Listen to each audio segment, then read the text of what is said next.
Shalom, perkenalkan nama saya Putri Apriani Batu dengan NIM 22190131 semester 5 kelas E program studi akuntansi. Di sini saya akan membahas tentang 4 esai dengan 4 studi kasus dalam mata kuliah akuntansi sektor publik.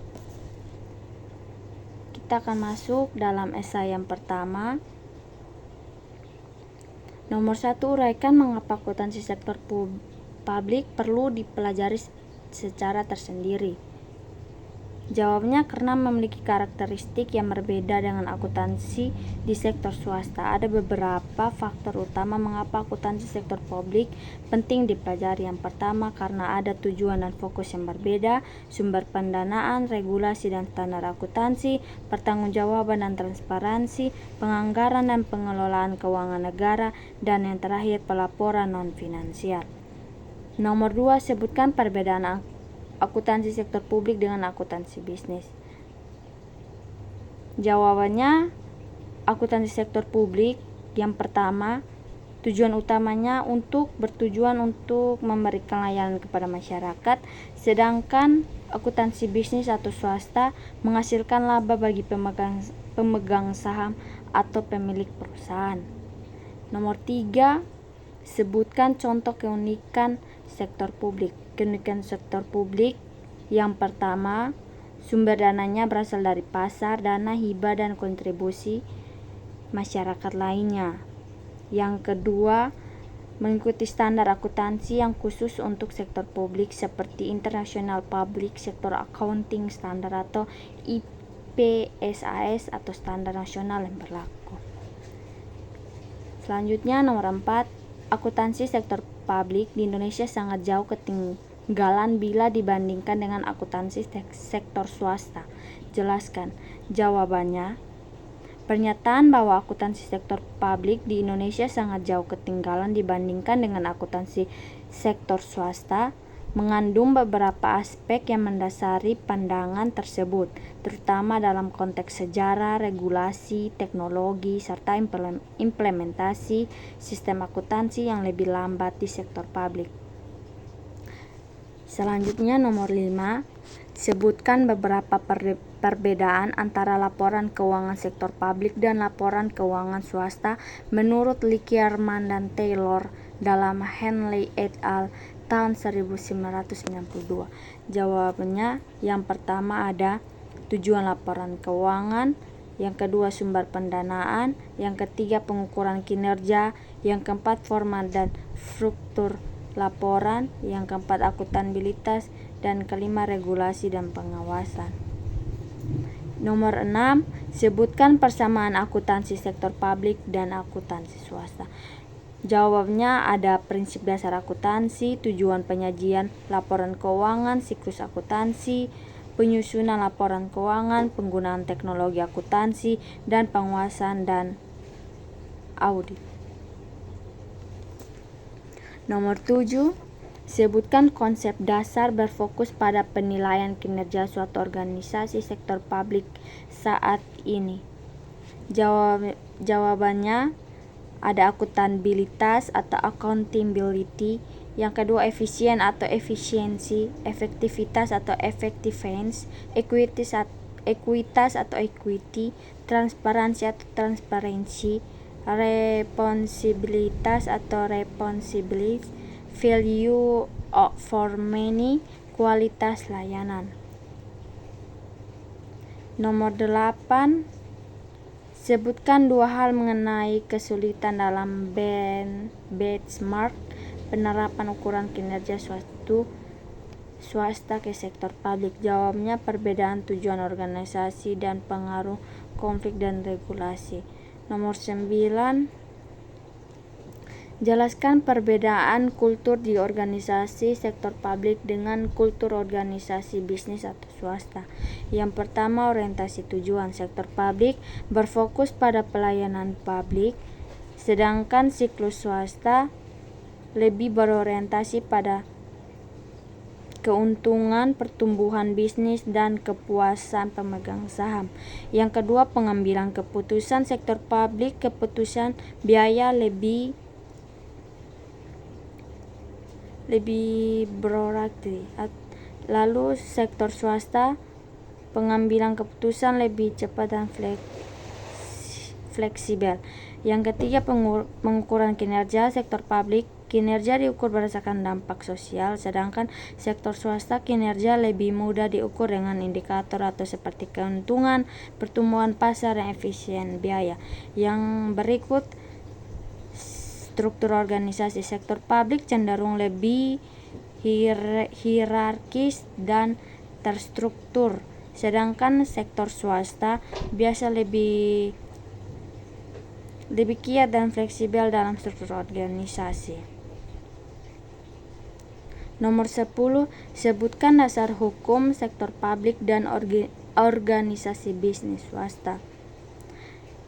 Jawabannya, dasar hukum organisasi sektor publik yang pertama Undang-Undang Dasar 1945, Undang-Undang Nomor 30 Tahun 2019 tentang Aparatur Sipil Negara atau ASN. Yang berikut peraturan pemerintah. Lalu dasar hukum organisasi bisnis atau swasta yang pertama ada Undang-Undang Nomor 40 Tahun 2007 tentang perseroan terbatas atau PT, lalu Undang-Undang Nomor 25 Tahun 2007 tentang penanaman modal, dan terakhir Undang-Undang Nomor 8 Tahun 1999 tentang perlindungan konsumen. Selanjutnya kita akan lanjut ke esai 2. Nomor 1, apakah yang dirumuskan dalam kerangka konseptual akuntansi sektor publik? Yang dirumuskan dalam kerangka konseptual ini yaitu yang pertama, tujuan laporan keuangan sektor publik, pengguna laporan keuangan, karakteristik kuantitatif informasi akuntansi, elemen laporan keuangan, basis pengakuan dan pengukuran, pelaporan kinerja keuangan dan non-keuangan, akuntabilitas dan transparansi. Yang berikut nomor 2, sebutkan tujuan dari kerangka konseptual akuntansi sektor publik. Nomor 2, memberikan pandangan dalam pengembangan standar akuntansi, memastikan informasi yang relevan dan pandai mendukung akuntabilitas publik. Yang ketiga, mendukung akuntabilitas publik, mendorong konsistensi dan perbandingan, mengatasi isu pengukuran dan pengakuan, meningkatkan transparansi dan efisien. Nomor 3, sebutkan dan jelaskan asumsi akuntansi. Asumsi akuntansi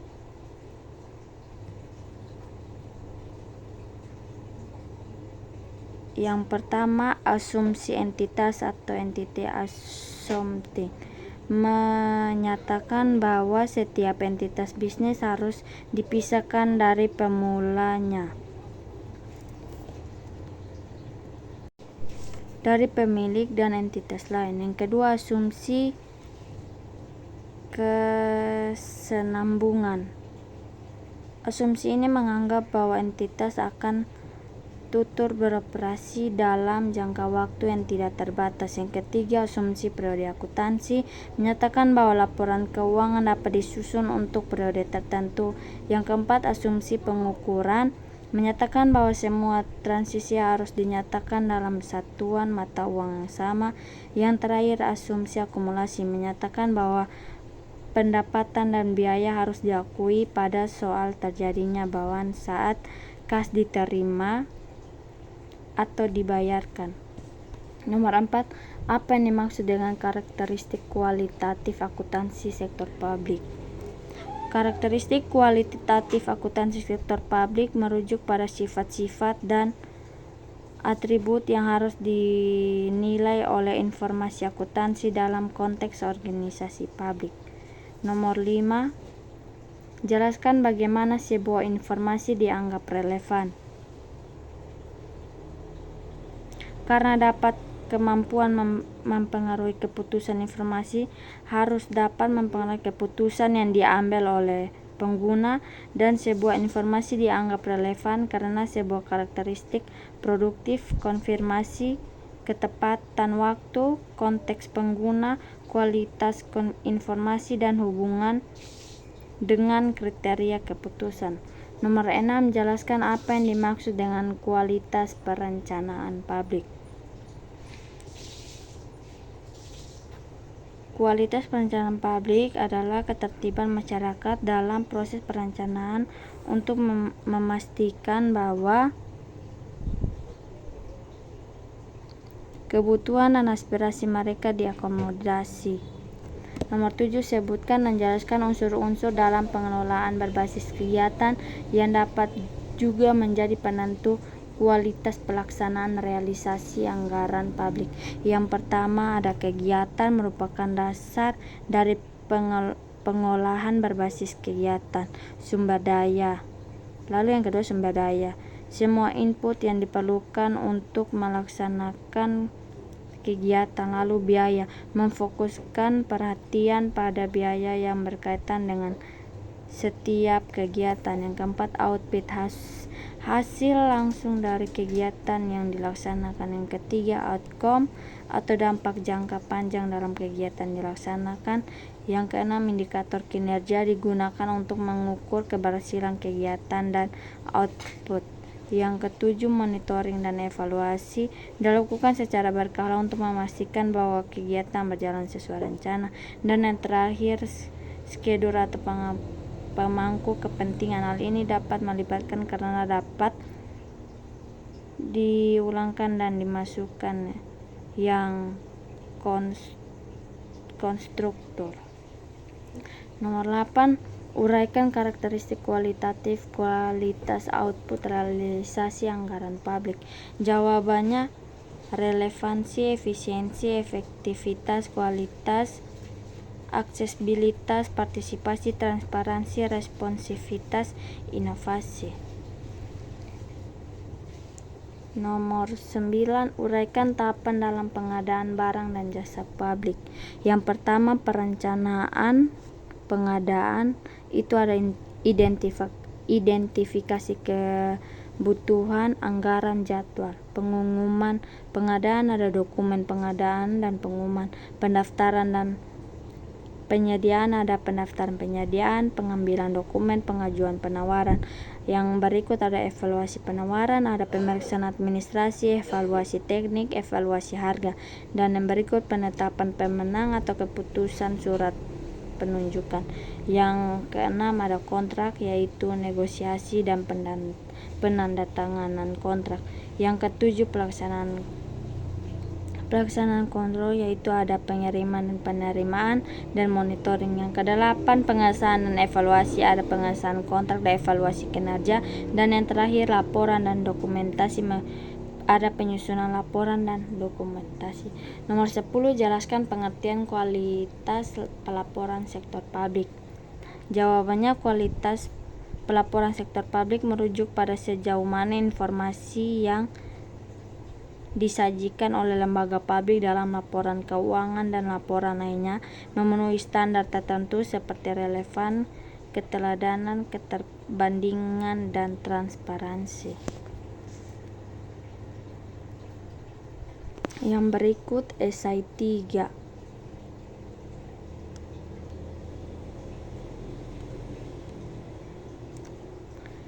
Soal, uraikan definisi regulasi publik. Regulasi publik adalah aturan kebijakan atau ketentuan yang dibuat dan diberlakukan oleh pemerintah atau otoritas publik untuk mengatur berbagai aktivitas dalam masyarakat, terutama yang terkait dengan kepentingan umum. Nomor 2, sebutkan dan jelaskan tahapan dalam penyusunan regulasi publik. Yang pertama, ada identifikasi masalah. Pemerintah atau lembaga terkait menganalisis tantangan yang ada di masyarakat, sektor tertentu atau kondisi sosial ekonomi yang membutuhkan regulasi untuk diselesaikan.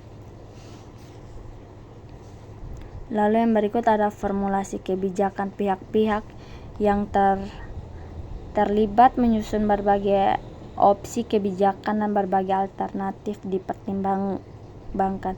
Yang berikut ada konsultasi publik, dapat dilakukan melalui publikasi draft regulasi dan membuka ruang dialog dengan berbagai kelompok masyarakat, ahli sektor terkait.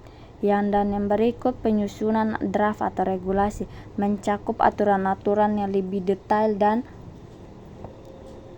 teknis yang akan menjadi dasar hukum. Yang berikut pembahasan di lembaga legislatif atau eksekutif dibahas oleh lembaga yang berwenang. Lalu ada pengesahan ditandatangani dengan tanda tangan atau pemberlakuan melalui prosedur hukum yang telah ditentukan. Dan yang berikut implementasi, itu menyediakan sumber daya, pelatihan dan pengawasan yang diperlukan. Yang berikut nomor 3, sebagai sebuah siklus proses-proses dalam akuntansi sektor publik saling terkait dan mempengaruhi satu sama lain. Berikan alasan dan contohnya. Jawabannya, alasan utama keterkaitan ini adalah agar pemerintah atau organisasi publik dapat menyusun laporan keuangan yang akurat, transparan dan sesuai dengan peraturan yang berlaku. Contohnya perencanaan anggaran dan penggunaan, pelaksanaan anggaran, pengawasan dan audit, pelaporan keuangan, evaluasi dan tindak lanjut. Nomor 4, sebutkan pihak-pihak yang terkait dalam tahapan perencanaan publik. Yang pertama ada pemerintah pusat, pemerintah daerah, Dewan Perwakilan Rakyat atau DPR, dan Dewan Perwakilan Rakyat Daerah atau DPRD, Badan Perencanaan Pembangunan Nasional atau Bappenas, dan Badan Perencanaan Pembangunan Daerah atau Bapeda, lembaga swadaya masyarakat atau LSM, dan organisasi non-pemerintah NGO, akademisi dan pakar sektor swasta, masyarakat, dan media massa. Nomor 5, berkisar pada apa saja kan rumusan permasalahan dalam masyarakat. Coba sebutkan. Berkisar pada berbagai aspek yang mencakup berbagai sektor kehidupan. Misalnya permasalahan ekonomi, permasalahan pendidikan, permasalahan kesehatan, permasalahan sosial, lingkungan, infrastruktur, dan perkotaan, politik dan pemerintah, keamanan, kebudayaan, hukum, dan keadilan. Nomor 6, sebutkan 3 tahap penting dalam pembahasan draft regulasi publik. Jelaskan. Yang pertama ada tahap penyusunan draft awal. Pada tahap ini draft awal regulasi disusun oleh lembaga atau pihak yang berwenang seperti kementerian atau badan terkait. Yang kedua, tahap konsultasi publik. Dipublikasikan untuk mendapatkan masukan dari berbagai pihak melalui mekanisme konsultasi publik. Yang ketiga, tahap pembahasan dan penetapan akan dibahas lebih lanjut oleh lembaga terkait termasuk DPR, DPRD, atau jika di tingkat pusat atau daerah, badan pemuat kebijakan lainnya. Nomor 7, dalam tahap pengesahan dan pengundangan regulasi publik, mengapa tahap penyebarluasan atau sosialisasi regulasi publik harus dilakukan? Berikan penjelasannya. Jawabannya karena ada meningkatkan pemahaman masyarakat, mencegah kesalahpahaman atau pelanggaran, mempercepat penerapan regulasi, meningkatkan keputusan dan partisipasi, mencegah penolakan atau protes, dan yang terakhir mendukung penegakan hukum. Nomor 8, siapakah perancang regulasi akuntansi sektor publik? Jawabannya Kementerian Keuangan, Komite Standar Akuntansi Pemerintah atau KSAP, Badan Pemeriksa Keuangan atau BPK, Dewan Standar Akuntansi Internasional untuk Sektor Publik atau IPSASB, Dewan Perwakilan Rakyat atau DPR, akademisi dan pakar akuntansi, dan yang terakhir organisasi profesi akuntansi atau IAI. Nomor 9, apakah yang dimaksud dengan judicial review? Judicial review adalah proses di mana suatu pengadilan, terutama pengadilan konstitusi atau pengadilan tinggi, meninjau kembali konstitusional atau legalitas suatu undang-undang, peraturan, atau kebijakan yang dikeluarkan oleh badan eksekutif atau legislatif.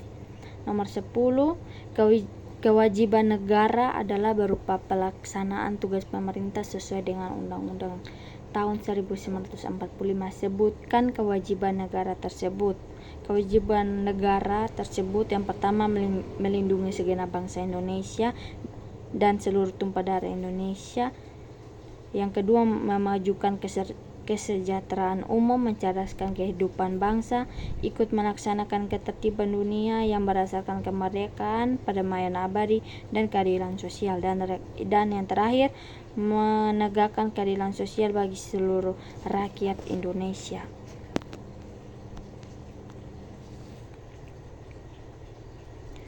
Yang berikut esai 4. Soal: sebutkan apa saja standar akuntansi sektor publik yang telah ada di Indonesia. Yang pertama, PSAK atau Pernyataan Standar Akuntansi Keuangan. Yang kedua, SAP atau Standar Akuntansi Pemerintahan. Yang ketiga, Peraturan Pemerintah Nomor 71 Tahun 2010. Yang keempat, Permendagri Nomor 64 Tahun 2020. Dan yang terakhir, Peraturan BPKP atau Badan Penguasaan Keuangan dan Pembangunan. Nomor 2, apakah yang mendasari bahwa pernyataan penyusunan pedoman akuntansi keuangan sangat diperlukan? Jelaskan. Karena ada transparansi, pedoman ini membantu memastikan bahwa laporan keuangan disusun dengan cara yang jelas dan dapat dipahami oleh pengguna. Yang kedua, akuntabilitas. Pedoman ini membantu memastikan bahwa semua transaksi dicatat dan dilaporkan secara akurat sehingga memudahkan pertanggungjawaban ini. Yang ketiga, konsistensi. Dengan pedoman ini, organisasi dapat menyusun laporan keuangan dengan cara yang konsisten dari tahun ke tahun. Dan yang berikut, pengambilan keputusan. Pedoman yang jelas memberikan dasar bagi manajemen dan pengambil keputusan untuk melakukan analisis yang tepat. Dan yang terakhir, patuhi peraturan dan kebijakan. Pedoman ini membantu entitas publik untuk mematuhi peraturan perundang-undangan yang berlaku serta kebijakan yang ditetapkan oleh pemerintah. Nomor 3, jelaskan tujuan dari penyusunan pedoman akuntansi. Tujuan dari penyusunan pedoman akuntansi adalah untuk memberikan kerangka acuan yang jelas dan terstruktur bagi para pelaku akuntan, auditor, dan pihak terkait dalam mencatat, melaporkan, serta menganalisis transaksi keuangan secara konsisten dan transparan. Nomor 4, apa hubungan antar standar pelaporan dan standar audit? Jelaskan. Standar pelaporan dan standar audit bekerja bersama untuk memastikan integritas laporan keuangan.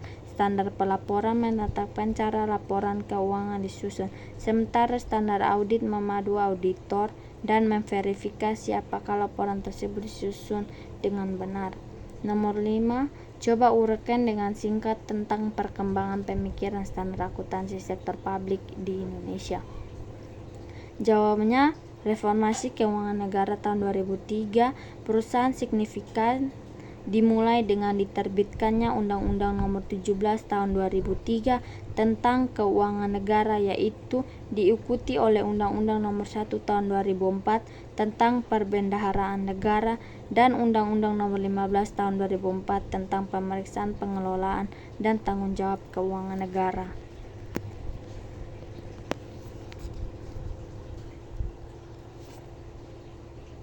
Nomor 6, sebutkan dan jelaskan tahap dalam menyusun standar akuntansi. Yang pertama, identifikasi permasalahan atau isu-isu akuntansi yang memerlukan pedoman baru atau revisi dari standar yang ada. Yang berikut, penelitian awal dilakukan untuk memahami berbagai pandangan terkait isu tersebut, termasuk tinjauan literatur analisis praktik yang ada dan studi perbandingan dengan standar di negara lain. Yang berikut, pengembangan draft standar atau ekspor draft. Draft ini akan berisi pedoman atau aturan yang diusulkan untuk menyelesaikan permasalahan yang telah diidentifikasi. Dan yang berikut, konsultasi publik. Draft standar yang telah disusun kemudian diterbitkan untuk mendapatkan masukan dari publik. Yang berikut analisis masukan dan revisi draft untuk menyusun standar yang dapat diterima dan diimplementasikan dengan baik. Yang berikut penerbitan standar akuntansi final. Standar ini diadopsi secara formal oleh otoritas yang berwenang dan diimplementasikan oleh entitas terkait. Yang berikut sosialisasi dan implementasi dilakukan kepada para pemangku kepentingan melalui pelatihan, seminar atau publikasi untuk memastikan bahwa mereka memahami dan mampu mengimplementasikan standar baru tersebut. Dan berikut evaluasi dan peninjauan ulang. Setelah standar diterapkan selama beberapa waktu, biasanya dilakukan evaluasi untuk menilai efektivitas dan kesesuaiannya. Nomor 7, jelaskan pengertian standar nomenklatur. Standar nomenklatur adalah aturan atau pedoman yang ditetapkan untuk penanaman suatu objek atau entitas dalam bidang ilmu tertentu agar terdapat konsistensi, keteraturan, dan pemahaman yang seragam di antara para pengguna. Konsistensi. Nomor 8, sebutkan hal-hal yang harus dipertimbangkan dalam menyusun standar nomenklatur. Kesederhanaan dan kejelasan, konsistensi, kesesuaian dengan standar internasional, fleksibilitas untuk perubahan, respon presentasi yang akurat, keterbacaan dan pengucapan yang mudah, penghindaran duplikasi atau kesamaan nama. Nomor 9, sebutkan ruang lingkup dari standar akuntansi pemerintah. Nomor 9, entitas yang melaporkan laporan keuangan pemerintah, basis akuntansi, pengakuan pengukuran dan penyajian transaksi keuangan, pengelolaan aset dan kewajiban, transparansi dan akuntabilitas, pelaporan keuangan konsolidasi. Nomor 10, apakah tujuan disusunnya pemeriksaan keuangan negara? Uraikan. Jawabannya, untuk memberikan pedoman yang jelas dan komprehensif bagi pemeriksa dalam melaksanakan tugas pemeriksa keuangan negara, memastikan bahwa pemeriksaan dilakukan secara profesional, transparan, dan akuntabel. Yang berikutnya saya akan membahas kasus 1, di mana jawabannya nomor 1, Undang-Undang Keuangan dan soal kebocoran. Beberapa poin dalam artikel tersebut, Undang-Undang Keuangan Negara sebagai instrumen hukum yang mengatur bagaimana keuangan negara dikelola oleh pemerintah pusat dan daerah. Yang berikut regulasi pengawasan dan audit yang merugikan lembaga-lembaga seperti Badan Pemeriksa Keuangan atau KPK. Yang berikut upaya pencegahan korupsi melalui penguatan peraturan dan sanksi yang lebih tegas untuk pelanggaran keuangan negara. Nomor 2, regulasi keuangan harus disusun dengan mempertimbangkan beberapa aspek. Yang pertama, akuntabilitas dan transparansi.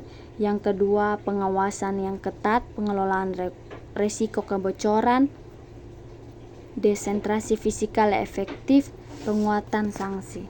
Yang berikut kasus 2. Kasus 2, BPK mengakui bahwa laporan keuangan lembaga telah disusun sesuai dengan prinsip akuntansi yang berlaku, menunjukkan transparansi dan akuntabilitas dalam pengelolaan keuangannya. Nomor 2, kepatuhan dan keseragaman, transparansi dan akuntabilitas, deteksi dan pencegahan penyimpangan, dasar penilaian yang objektif, dan peningkatan kualitas pelaporan. Yang berikut kasus 3.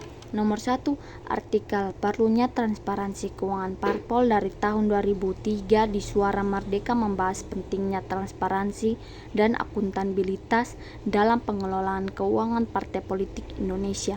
Artikel ini menggambarkan tantangan besar yang dihadapi oleh partai politik dalam mewujudkan prinsip-prinsip demokrasi melalui pengelolaan keuangan yang baik. Nomor 2, penerapan akuntansi dan transparansi keuangan partai politik sangat penting karena adanya akuntabilitas kepada pihak, mencegah korupsi dan penyalahgunaan dana, meningkatkan kepercayaan politik, dan yang terakhir mematuhi regulasi pemerintah. Yang terakhir kasus 4. Nomor 1, intisari umum tentang pemeriksaan BPK dan makna opini wajar tanpa pengecualian. Intisari umum, pada tahun 2008 BPK memberikan opini wajar tanpa pengecualian atas laporan Lembaga Ketahanan Nasional. Sekian dari saya hasil presentasi. Saya Putra Pranin Batu pamit undur diri. Shalom.